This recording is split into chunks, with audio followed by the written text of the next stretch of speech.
Hello students, I am Khushbu and we are starting with the chapter and fine, I hope we will finish this chapter today. But that was not so. So in the last part we had seen that a writer has completed his graduation and for the further studies of university he is going to abroad. Fine. So let's see after deciding that he is going to abroad what is happening, but that was not so. After 5 years I came back home and was met by her at the station. She did not look a day older. She still had no time for words, and while she clasped me in her arms I could hear her reciting her prayers. So, in the last part, we had seen that writer is going to abroad for the period of 5 years for his further studies, and while he is returning back at after 5 years, and he met his grandmother at the station, but he is saying that the grandmother did not look much older. But when he met, the grandmother was still the same, that she did not had the time of talking, but she just holded the writer tightly in her arms, and writer could hear the grandmother reciting the prayers. As he had seen from childhood to the age when he went to the abroad for further studies, he had just observed that the whole time grandmother used to recite the prayers. My grandmother accepted her seclusion with resignation. But जब writer के grandmother जो थे उसने क्या किया? Seclusion means the state of being private and away from the people. And जब grandmother को पता चल गया था कि राइटर जो है वो अब्रॉड जाने वाले थे, तो उन्होंने सोच लिया था अपने मन में, एंड शी इज़ थिंकिंग कि now I am not going to argue with any of the people. Why? Because she was already in the against with the studies or the teaching methods and the techniques which were taught in the school in the city in the English medium school. And with the further studies now writer is going abroad, so she is thinking that she had resigned from all the things. Resignation means the grandmother has accepted a lonely life as she accepted the separation from her grandson without any objection. So grandmother is saying that she has already accepted the resignation, that now she will not be able to live like as she spent the time with her grandson in the olden days. She rarely left her spinning wheel, and the grandmother was having a spinning wheel with her over there in the city. And the writer is saying that वो पूरा दिन अपने spinning wheel के साथ ही attach रहती थी और उसमें ही बैठकर काम किया करती थी. And she hardly used to talk with someone. Spinning wheel means a household machine with a wheel attach to it for spinning year, मतलब जिसमें से यार्न और वो सब बनता है.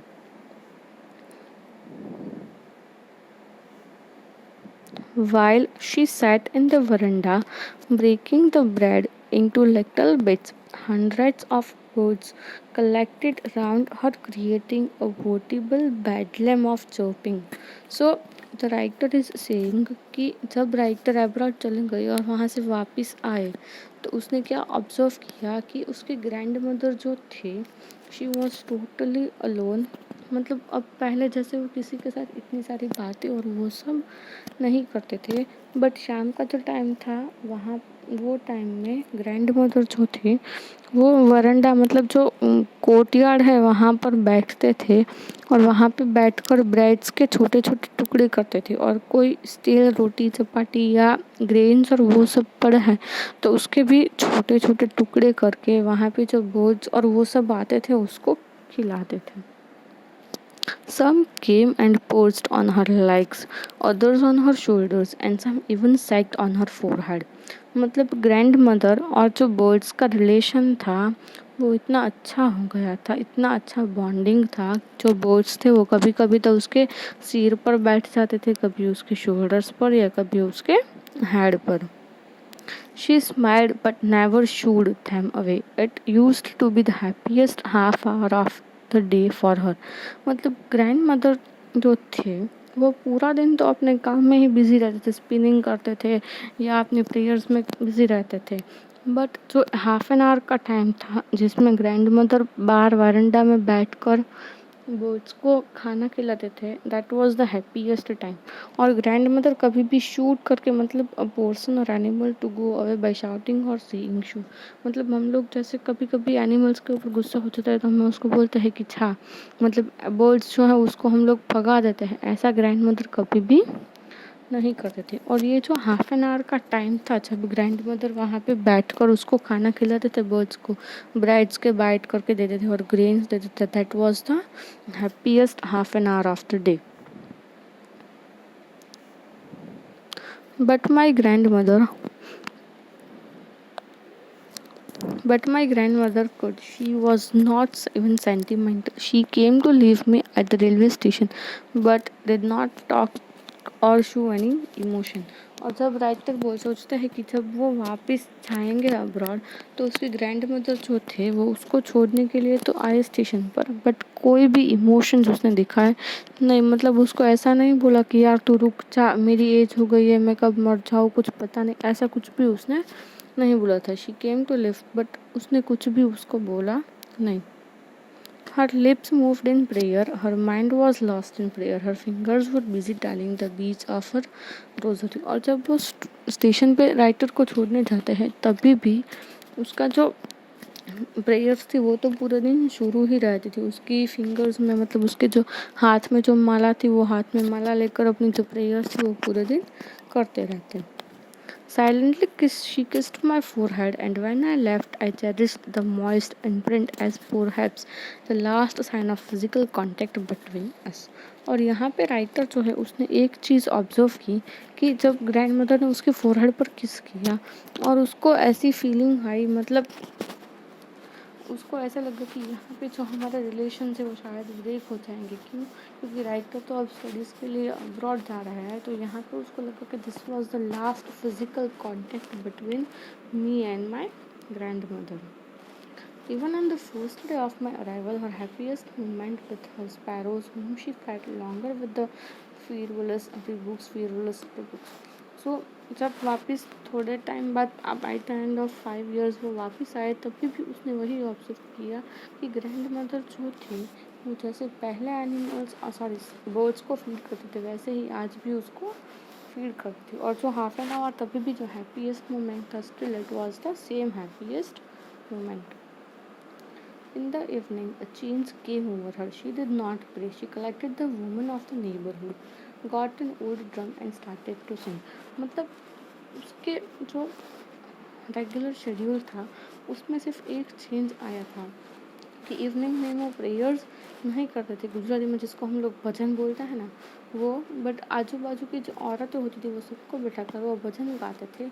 और एक उसके पास एक ढोल, मतलब ढोल जैसे ड्रम था वो साथ में बजाते थे और सबको प्रेयर्स करवाते। For several hours she thumped the sagging skin of the dilapidated drum and sang for the homecoming of the warriors। और वो जो टाइम था वो भी उसके लिए अच्छा था। क्यों? क्योंकि वो शाम का जो थोड़ा टाइम था वहाँ पे वो सिर्फ ड्रम ही बजाते थे। पर ड्रम बजाने से क्या हुआ था कि वो जो ड्रम का ऊपर का जो बॉडी था वो थोड़ा वो नॉट मतलब थोड़ा पुराना हो गया था, तो उसमें से जो आवाज़ थी वो उसको प्रॉपर नहीं आती थी। We had to pursue her to stop and avoid overstraining। That was the first time since I had known her that she did not play। और एक टाइम तो ऐसा आ जाता था कि घर के जो मतलब मेंबर्स है, राइटर उसके पेरेंट्स वो सब ग्रैंड मदर को रिक्वेस्ट करते थे कि अब आप ढोल बजाना है वो बंद करो। और this was the first time, मतलब जब राइटर अब्रॉड से वापस आए तो उसने देखा कि ग्रैंड मदर जो है वो ये कुछ करने में भी खुश है, और वो अभी प्रेयर ये करते समय, मतलब ढोल बजाते समय वो प्रेयर नहीं करते थे. The next morning she was taken ill. It was a mild fever and the doctor told us that it would go. But my grandmother thought differently. She told us that her end was near. और एक दिन ऐसा आया कि जब वो वापस आ गए तो नेक्स्ट डे ग्रैंड मदर जो थे वो इल हो गए. तो डॉक्टर को बुलाया तो डॉक्टर ने बोला कि ग्रैंड मदर जो है उसको फीवर है. तो फीवर जो था तो थोड़े टाइम बाद जो फीवर है वो चला जाता, माइल्ड फीवर था. तो डॉक्टर ने बोला कि फीवर जो है वो उसको चला जाएगा. But grand mother was thinking that उसका जो एंड था वो अब नज़दीक आ गया है, मतलब उसकी डेथ हो जाएगी. अंदर से ग्रैंड मदर को ऐसा इंट्यूशन होता था कि अब उसकी डेथ हो जाएगी. She said that since only few hours before the close of the last chapter of her life she had omitted to pray, she was not going to waste any more time talking to us. और जैसे ही grand mother को अंदर से intuition होता था कि उसकी death हो जाने वाली है, तो लास्ट मोमेंट में तो उसने जो प्रेयर्स वो पूरा दिन करती रहती थी वो प्रेयर्स करना भी छोड़ दिया और किसी के साथ वो बात भी नहीं करते थे. We protested, but she ignored our protest. She lay peacefully in bed, praying and telling her beads. मतलब वो ऐसा कुछ सब कुछ बोलते थे सबको कि नहीं मैं प्रेयर नहीं करूँगी, अब मेरा एंड आ गया. तो जो सारे घर के मेंबर्स हैं राइटर के वो सब लोग उसको अपोज करते थे कि आप ऐसा मत बोलो. तो वो सब लोग उसको रिक्वेस्ट करते थे कि आप ऐसा कुछ मत सोचो और ऐसा मत बोलो. बट वो ग्रैंड मदर जो थी वो सब कुछ इग्नोर करते थे और बेड पर बैठे बैठे अपने धीमे मन में प्रेयर करते थे. उसे बोला नहीं जाता था ज़्यादा पर वो मन में प्रेयर करते थे. Even before we could speak, her lips stopped moving and the rosary fell from her lifeless fingers. A peaceful pallor spread on her face and we knew that she was dead.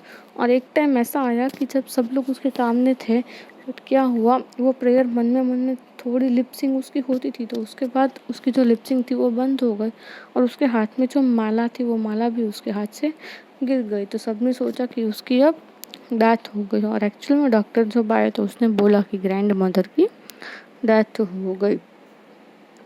We lifted her off the bed and was customary laid her on the ground and covered her with a red shroud.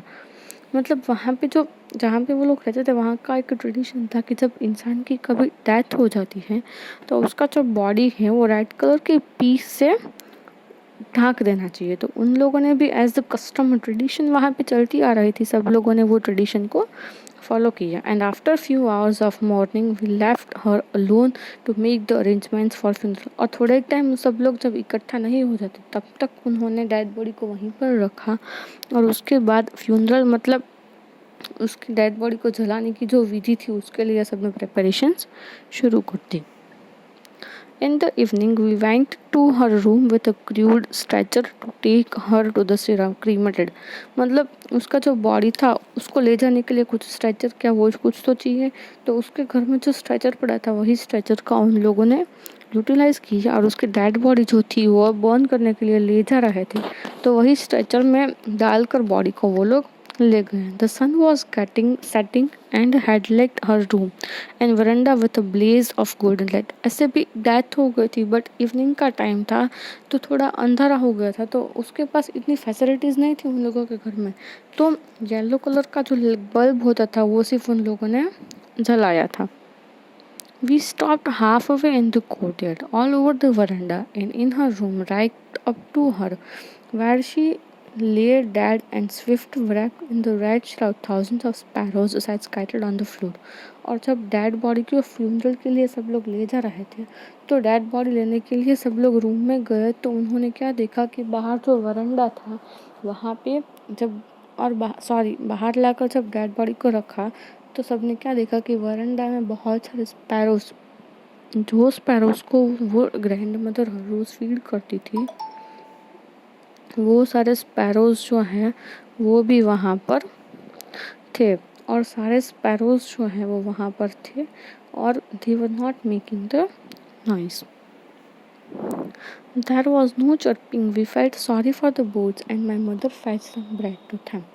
और जब सारे sparrows और वो सबको देखा वहाँ पे, तो वो सब स्पैरोज़ और वो सब कुछ जो थे वो कभी कुछ आवाज़ नहीं कर रहे थे। वो लोग भी शांति से वहीं पर बैठे-बैठे देख रहे थे और राइटर की मदर ने उसको ब्रेड्स और वो सब खाने के लिए दिया। She broke into little crumbs the way my grandmother used to and threw it to them. The sparrows took no notice of the bread. When we carried my grandmother's corpse off, they flew away quietly. Next morning, the sweeper swept the breadcrumbs into the dustbin.